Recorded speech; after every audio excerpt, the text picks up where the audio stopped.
오늘은 민족 상잔의 비극이 있었던 6.25 전쟁 73주년이 되는 날입니다.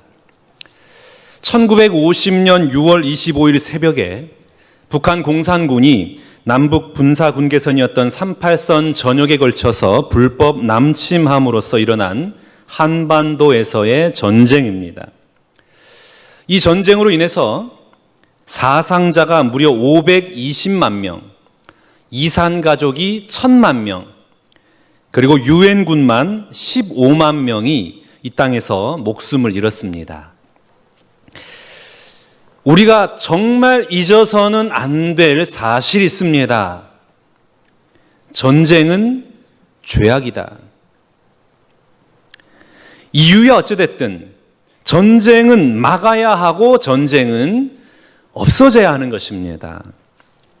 승자도 패자도 없는 것이 전쟁 아닙니까? 혈육 간에 싸우고 민족 간에 싸워서 그거 이기면 그 무슨 기쁨이 있고 거기에 무슨 웃음이 있을 수 있겠습니까? 전쟁이라는 것은 언제나 인간의 욕심으로 인해서 일어나고 인간의 실수로 인해서 이루어지는 것이죠. 우리가 전쟁으로 인한 그 비참한 결과를 미리 생각한다면 아마 그 어느 누구도 전쟁을 일으키지는 않을 것입니다. 우리는 그 전쟁이 왜 있었는지, 그리고 그 결과가 무엇인지, 그리고 그 깊은 곳에 무슨 의미가 있었는지를 잊어서는 안 될 것입니다. 독일의 하노버 북쪽에 있는 베르겐 벨젠이라는 도시에는 독일 나치가 유대인을 학살한 유적들이 보존되어 있는데 거기에는 집채만한 무덤이 있습니다. 이 무덤 안에는 4-5천 명이 되는 유대인들이 매장된 곳입니다. 그래서 이 무덤의 게시판에는 이런 문구가 쓰여져 있습니다. 지난날 역사를 망각하는 백성은 또다시 그 비극을 되풀이할 수밖에 없다. 우리가 과거에 매이게 되면 미래로 나갈 수 없지만 그러나 과거를 잊으면 같은 일을 반복하게 된다는 역설적인 사실을 우리가 알아야겠습니다. 기억해야 되죠. 상처, 아픔의 상처, 슬픔의 상처를 잊어서는 안 될 것입니다. 오늘 본문 말씀을 보면 이스라엘이 바벨론의 말발굽에 짓밟혀서 초토화가 되고 그리고 젊은이들은 포로로 끌려간 상황을 배경으로 하고 있습니다. 특별히 오늘 이사야 46장 말씀은 바벨론에 의해서 멸망받은 이스라엘이 다시 하나님의 구원을 받을 것이다 라는 소망의 메시지를 전해주고 있습니다. 오늘 본문 9절 말씀 봐볼까요? 너희는 옛 정리를 기억하라. 나는 하나님이라.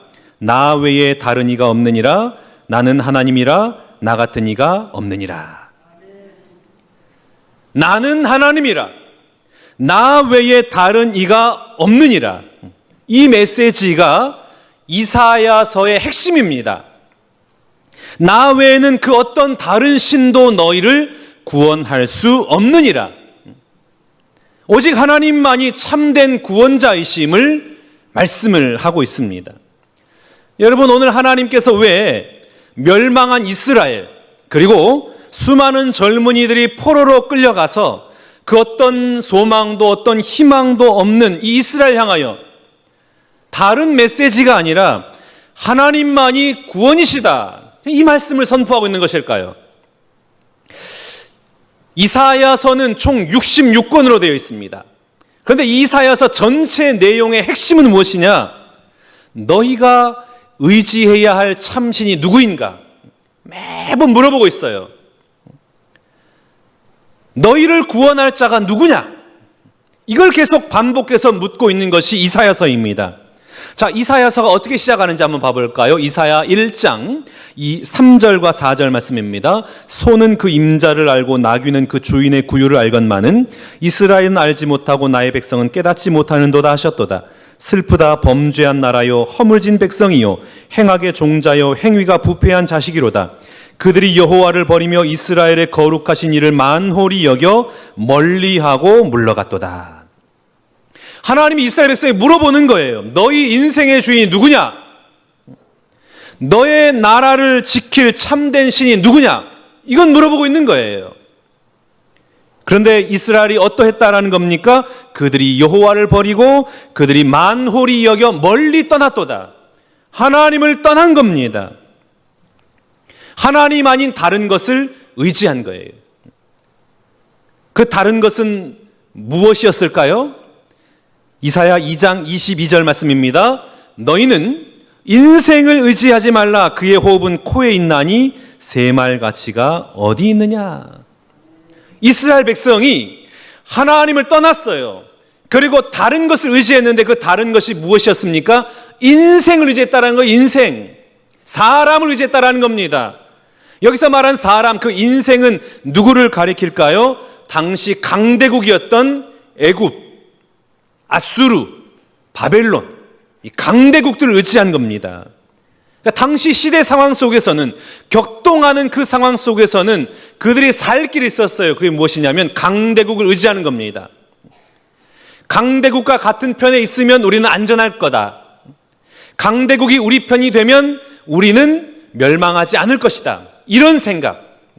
오늘날로 말하면 우리가 미국 편에 들면 우리나라는 안전할 거야.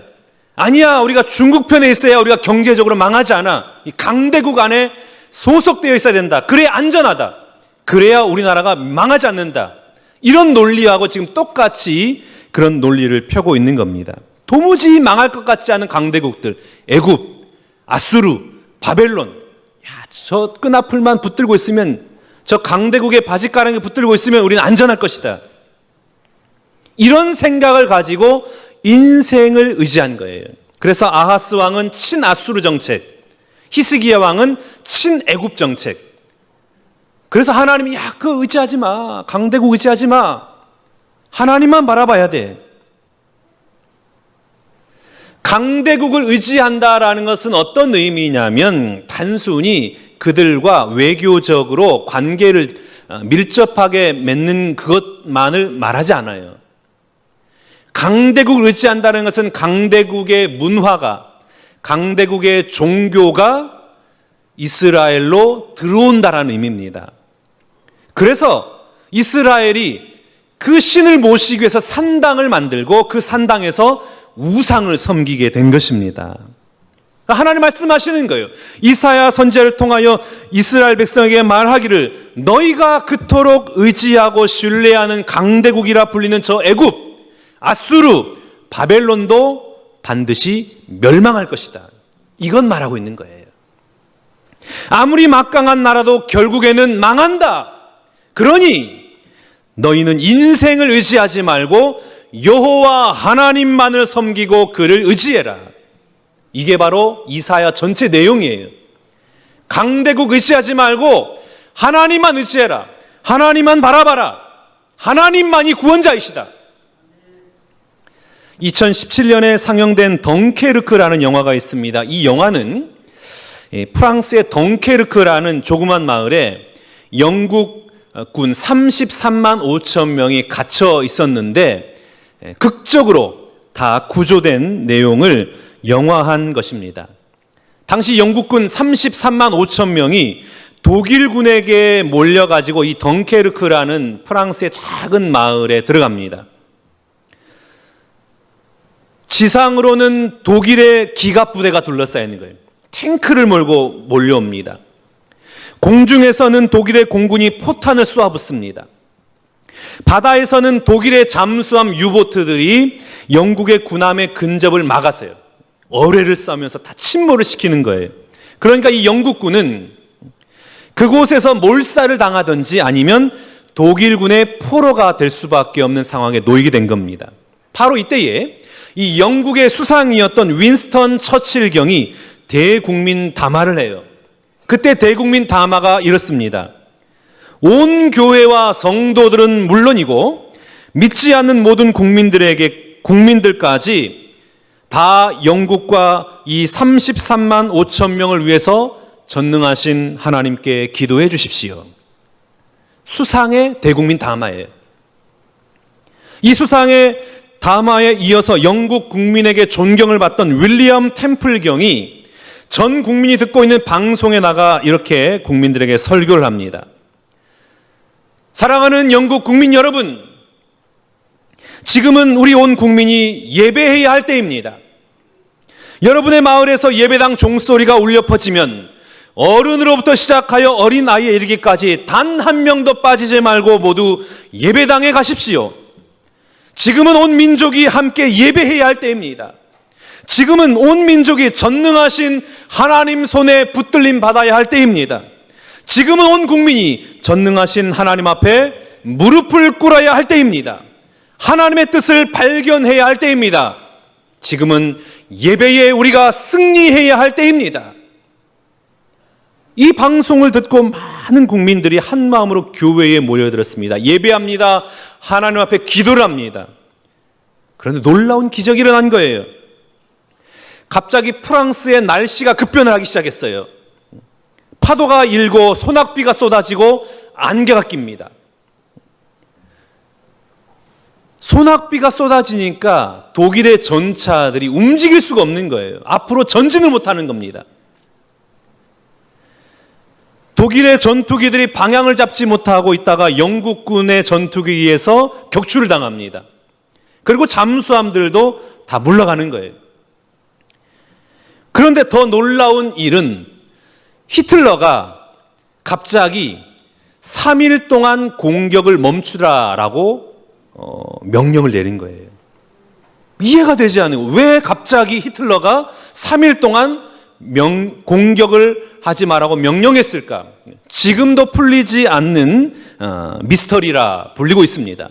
그래서 사람들은 이 일을 가리켜 기적이다 그랬습니다. 기적이다. 영국은 이 기회를 이용해서 군함과 상선과 개인 보트를 동원해서 33만 5천 명을 모두 성공적으로 철수를 시킵니다. 그리고 다시 작전을 짜가지고 2차 대전을 승리로 이끌게 되는 계기가 된 것입니다. 사람들은 기적이라 그럽니다. 그런데 여러분, 하나님이 아니면 어떻게 사람의 마음을 움직이고 하나님이 아니면 어떻게 이 자연을 움직일 수가 있겠습니까? 이사야 45장 22절 말씀 봐볼까요? 땅에 못든 끝이여 내게로 돌이켜 구원을 받으라. 나는 하나님이라 다른 이가 없느니라.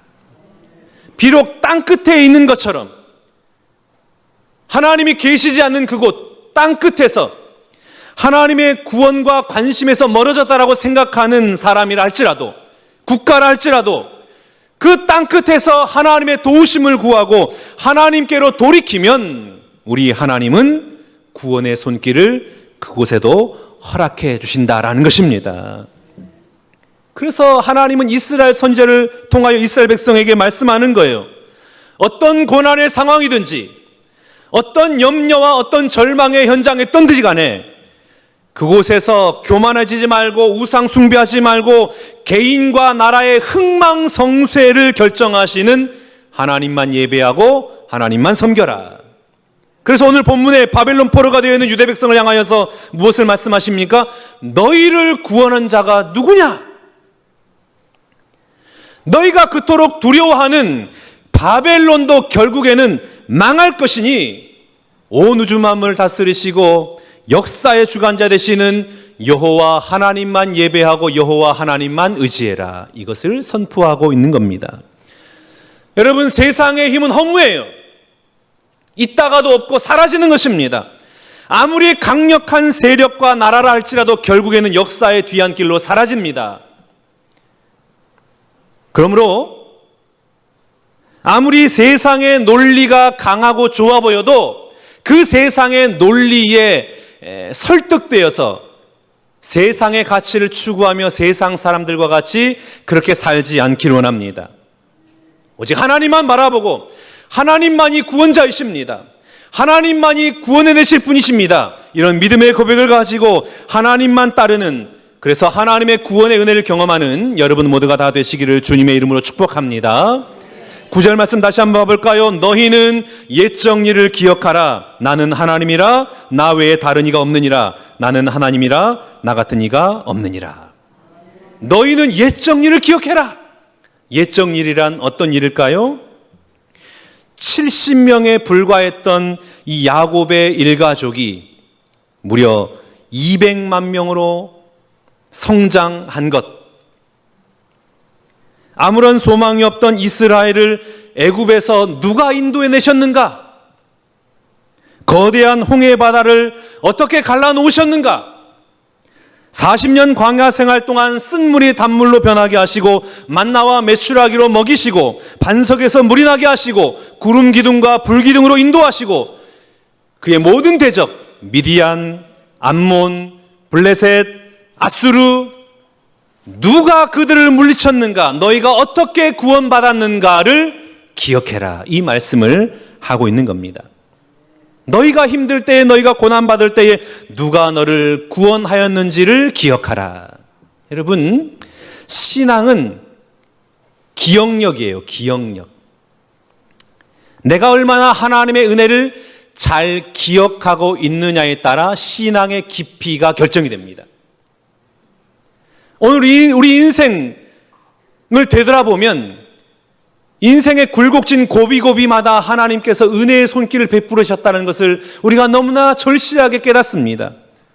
너무나 힘들고 아파서 자살하고 싶은 마음이 불리들어 날 때에도 하나님이 그 마음을 지켜주셔서 살게 하셨고, 추울 때 입혀주시고 배고플 때 먹여주시고, 인생의 고비고비마다 전혀 기대하지 않았던 방향으로 인도해 주신 하나님, 자녀를 주옵소서, 자녀가 잘되게 해주옵소서, 자녀의 앞길을 책임져 주옵소서, 그렇게 기도할 때마다 하나님의 때에 하나님의 방법으로 역사하셨던 그 하나님, 영업이 시원찮아서 울고 있을 때에 그 매출을 올려주셨던 하나님, 계약 못해가지고 어떻게 하나 그렇게 발버둥 치며 있을 때에 응답해 주셨던 하나님, 죽음의 고비에서 사경을 헤매고 있을 때에 극적으로 나를 살려주셔서 새로운 삶을 살아가 계신 그 하나님, 때마다 일마다 시마다 은혜 베풀어 주셨던 그 하나님을 기억하는 것이 바로 우리 신앙에서 승리하는 비결입니다. 그러면 여러분, 신앙은 기억력이에요. 기억을 잘 할 수 있기를 바랍니다. 그런데 유다 백성은 왜 바벨론에 의해 멸망당했을까요? 영적 기억 상실증에 걸렸기 때문입니다. 오늘 본문 8절 말씀 봐볼까요? 너희 패역한 자들아, 이 일을 기억하고 장부가 되라. 이 일을 마음에 두라. 너희 패역한 자들아. 패역한 자란 어떤 자들 가리켜 패역한 자라 할까요? 영어 성경에서는 이를 반역자로 번역했습니다. You rebels. 이 반역자들아, 너 반역자들아. 이스라엘 백성이 어떻게 하나님을 반역했습니까? 인생의 고비고비마다 베풀어 주신 그 하나님의 은혜를 잊어버리고 하나님 아닌 이방신을 섬긴 것입니다. 하나님의 가치가 아닌 세상의 가치를 추구한 겁니다. 하나님의 섭리와 다스리심이 아니라 강대국들의 힘을 의지한 것입니다. 반역자들아. 그래서 강조하기를 너희 반역자들아, 은혜도 모르는 배은망덕한 자들아, 이 일을 기억하고 장부가 되라. 장부가 뭡니까? 대장부가 되라는 거 아니에요? 대장부가 되라. 사내답게 행동해라. 여러분, 사내다움이란 뭘까요? 남자다움, 사내다움이란 무엇일까요? 운동을 열심히 해가지고 힘세게 힘을 쓰고 강한 모습을 보여주는 것. 영어 성경 NIV 성경에서는 이렇게 번역을 하고 있는데요. Remember this, fix it in mind. Fix it in mind, 마음에 새겨라는. 장부가 되라는 것은 무엇이냐면 마음에 새기는 거예요. 받은 은혜를 마음에 새기는 것을 가리켜 성경은 장부라고 말해요. 하나님으로부터 받은 은혜를 잊어버리지 않고 내 마음에 새긴 것, 그리고 그 은혜를 기억하여 하나님을 떠나지 않는 것. 사내다움이란 그런 것입니다. 강한 척 허세를 부리는 것이 사내다움이 아닙니다. 자존심 세우는 사람, 그 사람이 사내다움이 아닙니다. 오늘 내가 받은 은혜를 내 마음에 새기고 어떤 상황과 환경 속에서도 흔들리지 않는 것, 자기의 이익에 따라 여기저기 기웃거리는 것, 그것이 아닙니다. 일편단심, 지조를 지키는 것. 내가 하나님을 믿음으로 말미암아 손해를 보고 고통이 따른다 하더라도 변심하지 않는 것, 이게 바로 사내다움이에요. 이게 대장부예요. 그런데 이스라엘 백성은 어떻게 한 겁니까? 가나안 땅에 들어가 정착한 이후에 조금 살만하니까, 조금 먹을만하니까, 조금 성공하니까, 시대가 변하니까 그 받은 은혜를 망각해버리고 하나님 아닌 우상을 섬긴 것입니다. 세상의 마음을 빼앗겨버린 거예요. 6.25 전쟁 때에 국군이 낙동강까지 밀려갔을 때 대한민국은 공산당에 고스란히 함락될 수밖에 없는 상태였습니다. 그때에 하나님의 도우심으로 유엔군이 개입을 하죠. 그런데 여러분 잘 알고 있다시피 유엔군이 파병하려면 유엔 안전보장이사회국이 전원이 일치하는 그 마음을 가지고 있어야 파병이 결정이 되는 겁니다. 단 한 나라라도 거부권을 행사하면 파병이 안 되는 거예요. 이때 거부권을 가지고 있던 소련 대표가 안전보장이사회에 이상하게도 이날에 불참을 합니다. 왜 불참을 했는가 알아봤더니 중국이 공산화되면서 미국이 중국의 모택동을 인정하지 않고 대만의 장개성만을 인정하는 거예요. 그러니까 소련이 기분이 상하고 마음이 상해가지고 나 이사국 참석 안 할래. 이래가지고 유엔이 파병을 결정을 합니다. 그래서 파병이 된 거예요. 소련의 입장에서는 실수이지만 우리나라 입장에서는 이건 전적인 하나님의 은혜입니다. 유엔군 파병은 세계 역사상 몇 번 있었지만 성과가 별로 좋지 않았어요. 유독 한국에 파병했던 유엔군만이 성공의 사례로 남아 있습니다. 60개국 178만 명이 한국으로 파병이 돼서 이 나라를 지키고 이 나라가 회복된 것입니다. 이걸 잊어서는 안 되는 거예요. 사람의 마음을 감동시키고 역사를 주관하시는 하나님이 이 나라를 불쌍히 여기시사 이 나라 가운데 은혜를 베풀어 주시고 하나님의 은혜 입은 민족으로 하나님의 사랑받는 백성으로 우리를 만들어 주신 것입니다. 그 하나님 오늘 우리에게 말씀하시는 거예요. 너희는 옛적 일을 기억하라. 여러분, 우리가 과거를 잊지 않기 원합니다. 아무런 소망이 없던 이 나라를 불쌍히 여기셔서 전쟁 중에서 살려주신 하나님, 폐허가 된 잿더미 속에서도 다시 일어나게 하신 하나님, 복음의 불모지였던 이 대한민국을 불쌍히 여기셔서 선교 한국을 만들어주신 하나님, 보릿고개를 넘어가며 그렇게 가난 속에서 허덕이던 이 나라를 구원하셔서 선진국 반열에 들어가게 하신 하나님, 내가 실패하고 내가 낙심할 때에도 내가 질병 중에서 절망할 때에도 인생의 수많은 그 무거운 짐과 아픔과 상처 속에서 허덕일 때에 찾아오셔서 치유와 회복과 새롭게 됨의 은혜를 허락하신 하나님, 무엇보다도 죽을 수밖에 없는 죄인 중에 죄인인 우리를 나를 불쌍히 여기셔서 구원받은 하나님 백성 삼아주신 그 하나님, 그 하나님의 은혜를 잊지 않는 여러분 될 수 있기를 축복합니다. 대장부와 같이 fix it in mind, 마음에 새기는 거예요. 하나님의 은혜를 마음에 새겨서 그 하나님만 섬기고 하나님만 예배하고 하나님만 높여드리는 여러분 될 수 있기를 주님의 이름으로 축복합니다. 오늘 하나님께서는 대장부처럼 그 은혜를 마음에 새기고 하나님만 섬기고 하나님만 예배하는 자들 향하여 놀라운 은혜의 약속을 해주고 계십니다. 오늘 보면 11절 말씀 봐볼까요? 내가 동쪽에서 사나운 날짐승을 부르며 먼 나라에서 나의 뜻을 이룰 사람을 부를 것이라.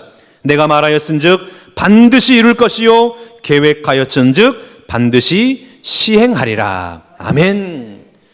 우리 하나님은 태초부터 하나님을 예배하는 백성을 결코 버리지 않습니다.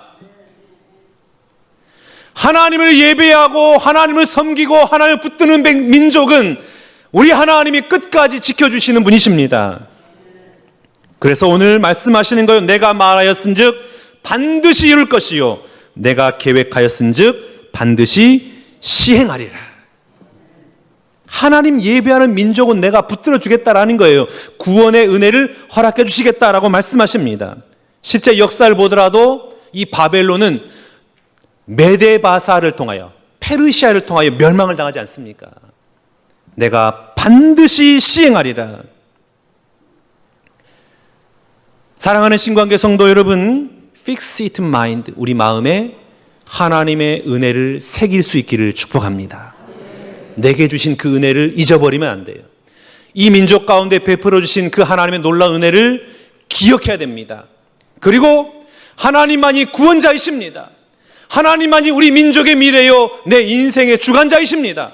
믿음으로 고백하고 우리의 영원한 구원자 되신 하나님만 섬기고 하나님만 예배하고 하나님께만 영광 올려드리는 삶을 살아 구원의 은혜를 반드시 시행하겠다, 우리에게 약속해 주신 그 놀라운 구원의 기적을 경험하는 저와 여러분 되시기를 주님의 이름으로 축원합니다.